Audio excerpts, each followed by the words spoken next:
আমরা সামনে বলতে চাই বিগত সরকার এই জন্য মহাসড়ক নির্বাচন করেছিল, দিনের নির্বাচন রাত্রে করেছিল, ওরা বিশ্বে বাংলাদেশের মহানগরতা উলঙ্ঘিত হয়েছে। সম্মান দিতে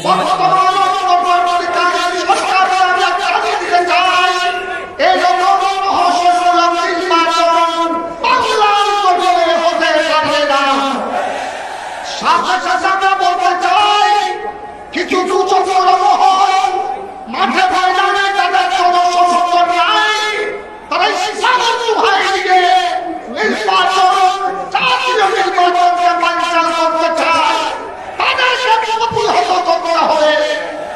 আমরা জাতিকে বলতে চাই এই ঐতিহাসিক রাজনীতির ময়দানে জগৎ ইসলামী প্রতিষ্ঠাতা আবুল আলা মওদুদকে আল্লামা গাজী শেখ আবদুল্লাহ যেইভাবে প্রতিহত করেছিল, এই সমস্ত ইসলামের নামে বংশদেরকে প্রতিহত করতে হবে।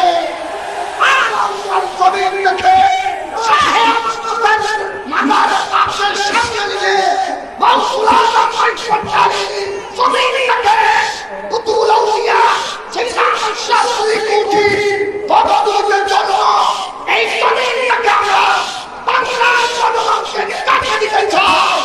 ইসলামের নামে কোন বংশবাদী চলবে না, নবী ওলির সামনে কোন বিয়াদবি চলতে দেওয়া হবে না। সবাইকে